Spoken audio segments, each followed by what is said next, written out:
time for business. Hey, Richard. How you doing? I'm excellent. How are you? I'm good. Good to see you again. You're back from your big trip down to the U.S. Capitol. Yeah, Sid and I were there for history being made, witnessed Trump's inauguration as well as the big Women's March. So it was amazing. Still very tired. Yeah. It was a long weekend. I bet you had some great pictures on Twitter from that. So that was Yeah, cool. it was really great. Really great.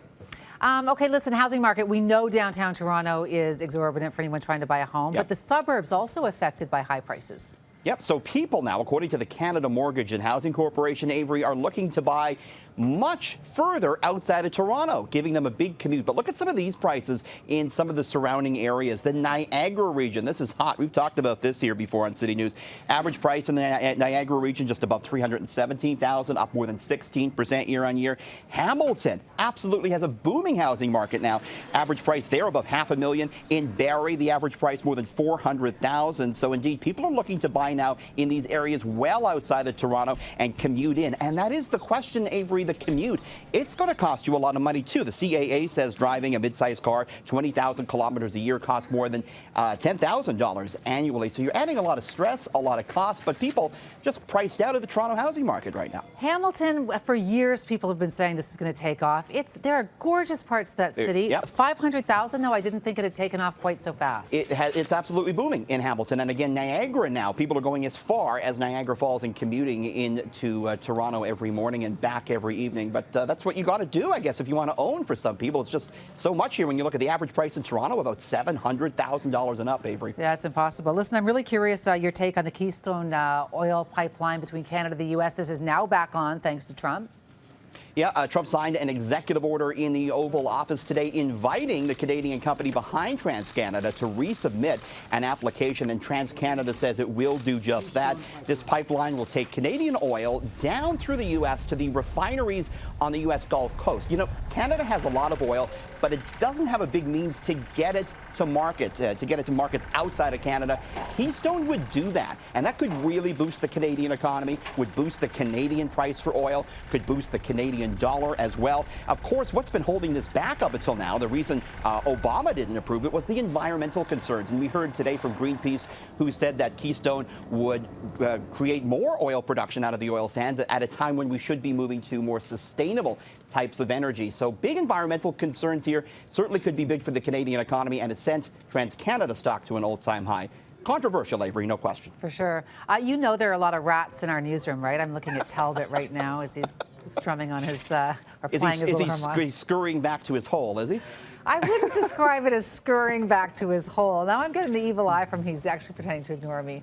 Orkin's come out with a list of Ontario's most rat-infested cities. This doesn't surprise me. We're number one, Avery. We got to be number one at something. This is the Orkin, the pest control company, looking at the rattiest cities in Ontario. Indeed, Toronto topping the list here, followed by Ottawa. Go ahead and make your jokes. We got some rats up in Ottawa, Avery. Mississauga, number 3, Scarborough and Hamilton. The company says seal any gaps or holes in your home with weather-resistant sealant to keep the rodents out. Orkin also recommends keeping shrubbery at least a meter away from your home in order to eliminate any hiding places for the rats. I've lived in this city a long time. I've seen the cute little mice. I've never seen a rat. Have you? Oh, they were around. Yeah, I've seen a few late at night, and outside of restaurants in particular, you see them. So it's an issue. Apparently in New York City, the rats outnumber the people. Yeah. They got a big issue with rats there. All right, so listen, we know that some people like to hide their cash in mattresses. This one's crazy, though. U.S. authorities finding a fortune stashed under one bed. Look at this. This is $20 million in cash in a guy's box spring. $20 million in U.S. $100 bills, Avery. And yeah, there's some shady business going on here. U.S. law enforcement officials say the money was allegedly from a defunct internet phone company. That was a massive pyramid scheme. The man involved here faces 20 years in prison. You know, a survey recently found 43% of people keep some of their savings in cash. 53% of those hide the bills around their house. The bed is one place, but topping the list, the freezer. People put their cash in the fridge and in the freezer, believe it or not. Cold cash. That didn't look like 20 million bucks, though, did it? I thought 20 million would be piles, Richie Rich kind of piles. Well, it was a lot. That's $100 bills. It adds up, and He must have had a sore back lying on all that, Avery.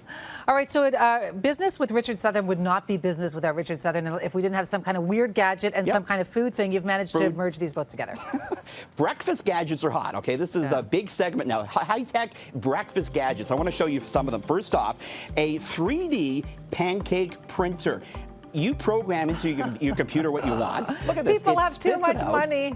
This is $300 for this, Avery. Oh, that's not too. That's not. I thought you were going to say tons. Okay. Well. Yeah, so you want a little astronaut for breakfast? There you go. Your 3D breakfast printer. Next, a breakfast sandwich maker. You can make your own McMuffins at home. You drop in the English muffin, egg, cheese, a poached egg. It cooks it up for you and spits out a ready-made breakfast sandwich.